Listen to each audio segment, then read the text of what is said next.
Oi, meu nome é Gabriela, sou responsável pelos nossos encontros de redação. Hoje é a parte 2 de 3 sobre a estrutura da redação Enem. A aula de hoje vai focar sobre o desenvolvimento. Caso apareça um gato ou vocês escutem um miau, temos companhia aqui do lado. Enfim, vamos parar de enrolar e ir pra aula. Vai. O desenvolvimento ele é focado na argumentação do seu ponto de vista, e o seu ponto de vista ele tem relação com a tese que você vai defender. Então, se eu vou defender sobre as desvantagens, ou melhor, as consequências negativas do desmatamento, os meus argumentos vão fundamentar minha tese, porque essas consequências são negativas. Então, desenvolvimento, os parágrafos, eles são intermediários. Então, entre a introdução e a conclusão, são os parágrafos de desenvolvimento. Nestes parágrafos de desenvolvimento, a gente vai utilizar da argumentação. O que é a argumentação? A argumentação, ela é dividida em duas, a grosso modo, dividida em duas partes. Então, na argumentação, você vai ter a fundamentação do seu ponto de vista e a análise do fundamento, porque é necessário sim você utilizar de fundamentos, citações de autoridade, referências históricas, conceitos teóricos e consagrados, notícias que você viu em jornais confiáveis ou não sei, em alguns outros meios, mas que sejam informações verídicas. Essas informações interdisciplinares que fazem parte da sua bagagem, são a fundamentação, que é como você vai defender seu ponto de vista. É necessário utilizá-las para que tenha consistência o seu argumento, mas precisa, juntamente com essa fundamentação, ter uma análise desse fundamento. Então, por que essa matéria de jornal que eu li outro dia, como ela se relaciona com as consequências do desmatamento, por exemplo? Então, a sua análise do fundamento, ela vem acompanhando. Essa divisão, claro, ela é muito artificial. Na hora da argumentação é tudo conectado. Desculpa. Perdi o foco, pensei numa piada muito ruim, por isso não vou fazê-la, mas desculpa. Então, a fundamentação, ela acompanha a análise do fundamento. Não existe essa distinção tão clara das duas partes. Elas são todas só argumentação. Isso daqui é mais para fins expositivos da aula. Mas a análise do fundamento, ela é necessária para você explicitar qual que é a relação entre a sua tese e o seu argumento. Então, neste modo, você vai elaborar todo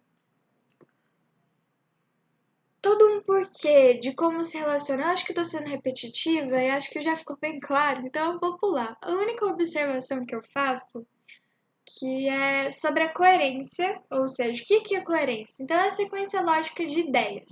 Se eu estou defendendo os pontos negativos, eu não vou apresentar argumentos no meu desenvolvimento que levando em pontos positivos do desmatamento. Isso é incoerente. E a coesão é a ligação entre as partes do texto. Então, eu terminei a minha tese, preciso utilizar de preciso utilizar de técnicas de redação para que o meu primeiro parágrafo, o fim do meu primeiro parágrafo, tenha coerência entre o meu segundo parágrafo, e não só isso, como o primeira frase do meu segundo parágrafo tenha coerência com as demais. Então, eu escrevi, né, parágrafo, ponto. Essa primeira parte, ela tem que ter ligação com a segunda parte deste parágrafo. Então, tanto os parágrafos entre si, como o mesmo parágrafo, precisam ter coerência e coesão. Como que eu faço coerência e coesão? Nós fazemos isso por meio de ligação entre os parágrafos, utilizando conjunções, por exemplo. Que conjunções, conectivos. A professora Tati, antiga professora de redação aqui do cursinho, já fez um vídeo sobre coesão e eu não me lembro a aula, mas ela tá aqui na playlist, caso você queira ver. Me sentiu uma youtuber. Vamos dar continuidade com a aula. Farei aqui uma divisão sobre quais são as partes que o desenvolvimento deve ter. Nós vimos isso na introdução e agora a gente vai ver de novo no desenvolvimento. Eu estou focando nessas aulas no modelo Enem. Os demais vestibulares, exceto os gêneros que não são dissertação argumentativa, podem utilizar e utilizam de uma estrutura muito parecida. A questão é que o Enem ele tem um foco maior para a estrutura, quanto, por exemplo, vestibulares como a FUVEST focam mais no desenvolvimento do conteúdo, algo próximo disso. Mas vamos lá. Quais serão as partes do meu desenvolvimento da minha argumentação? Primeiro, você vai utilizar do tópico frasal. O que é o tópico frasal? Ele é a retomada do seu argumento dado na tese, ou melhor, ele é a retomada da sua tese. E ele diz sobre qual argumento será defendido neste parágrafo. Nós vimos na redação anterior, e eu acho que eu vou até voltar para ficar mais claro, que eu esqueci o nome do aluno de novo. Mas que este candidato do Enem, ele, em sua introdução, já colocou quais serão os argumentos que ele ia debater. Nessa proposta, que é o Enem 2017, Desafios da Formação Educacional dos Surdos no Brasil, ele utilizou os argumentos 1 e 2, sendo eles a negligência governamental e o preconceito da sociedade. Então, neste desenvolvimento, o que é necessário? Você ou introduzir o seu argumento 1 ou você retomá-lo. É obrigatório introduzir os argumentos na introdução?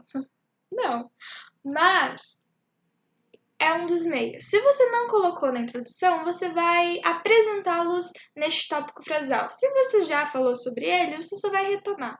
Também estou sendo prolixa nisso. Vamos para a segunda parte, ou melhor, a segunda divisão do desenvolvimento, que é a comprovação do tópico frasal, que é o que a gente falou sobre a análise do fundamento.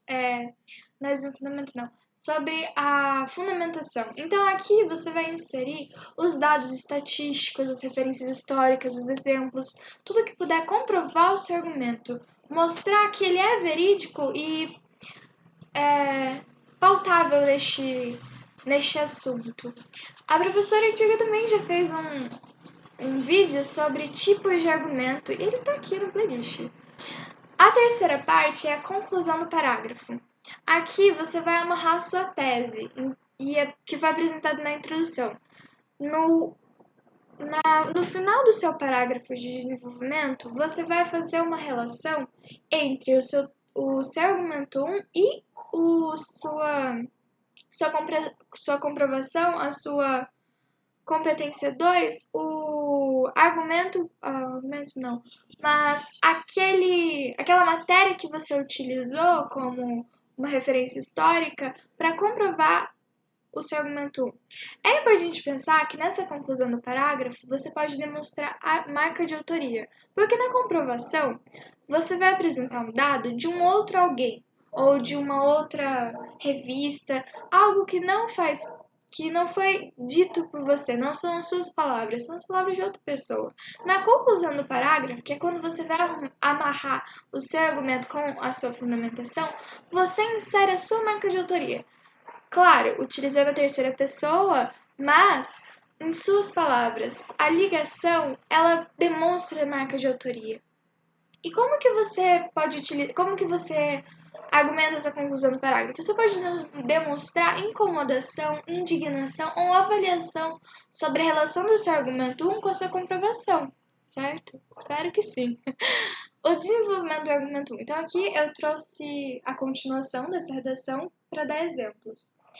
Eu achei que o primeiro parágrafo dele não é tão rígido entre essas divisões. Eu achei que ele tem uma flexibilidade maior. O segundo parágrafo, de desenvolvimento, que é o terceiro parágrafo da redação, eu achei que dá pra ver melhor, que fica mais explícito essa divisão. Vou falar sobre o segundo, mas tenha em mente que isso não é uma obrigatoriedade, mas sim uma estrutura que você tem que ter em mente para fazer sentido, mas que você pode elaborar outros jeitos de incluir, não só usando o ponto final em cada tópico, em cada divisão, mas se você também assim preferir, fica à vontade. Isso daqui são recomendações. Bom, Vou ler com vocês início da citação. Ó. Você viu? Eu aumentei a setinha. Desculpa, gente. A Constituição Cidadã de 1988 garante educação inclusiva de qualidade aos deficientes. Todavia, o Poder Executivo não efetiva esse direito. Aqui você vai ter o seu tópico frasal. No argumento 1, ela tinha falado sobre a negligência governamental.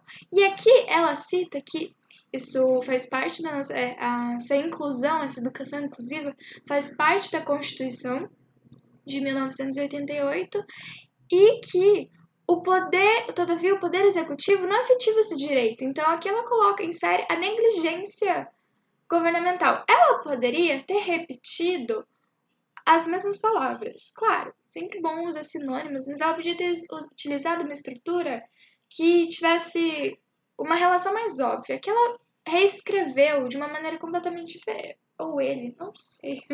Mas o aluno, o estudante, ainda marca gênero, mas enfim, esta pessoa, ela utilizou de uma maneira bem distinta. Então, negligência governamental e todavia o Poder Executivo não efetiva esse direito. Ela utilizou de um mecanismo que não foi utilizar sinônimos, ela refez a frase. Eu estou sendo repetitiva novamente, perdão, vou tentar ser menos prolixa nas próximas vezes. Consoante Aristóteles no livro Ética Nicômaco, a política serve para garantir a felicidade dos cidadãos. Logo, se verifica que este conceito encontra-se deturpado no Brasil à medida que a oferta não apenas da educação inclusiva, como também da preparação do número suficiente de professores especializados no cuidados com os surdos, não está presente em todo o território nacional, fazendo os direitos permanecerem no papel. Então, aqui ela vai introduzir a comprovação do seu tópico frasal. Ela utilizou para isso o pensamento de Aristóteles. Foi assim que ela argumentou, foi assim que ela utilizou de sua argumentação, e Aristóteles é um argumento de autoridade, porque ele é uma figura reconhecida dentro de seu campo de estudo. A conclusão deste parágrafo, acredito eu, que foi fazendo os direitos permanecerem no papel. Então ela ligou.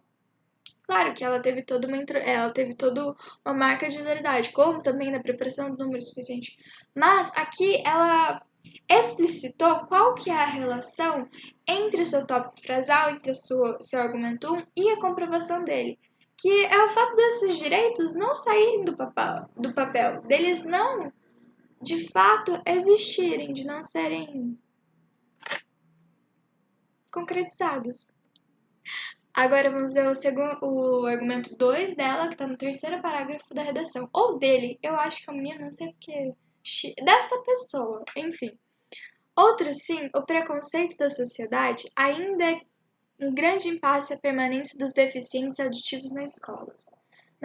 Então aqui a gente vai ter o segundo tópico frasal do seu argumento 2, que é o preconceito da sociedade. Ela inseriu este segundo argumento lá na tese. E aqui ela vai colocar a mesma palavra, preconceito da sociedade, que foi o que ela tinha dito na primeira introdução. Acho que agora fica mais claro o que eu disse, como neste parágrafo ela utilizou de um recurso muito diferente do que utilizar de sinônimos, mas que não é errado.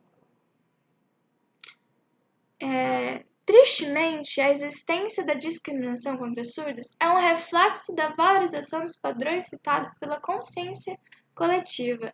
No entanto, segundo o pensador e ativista francês Michel Foucault, é preciso mostrar às pessoas que elas não são mais livres de que pensam para quebrar pensamentos errôneos construídos em outros momentos históricos.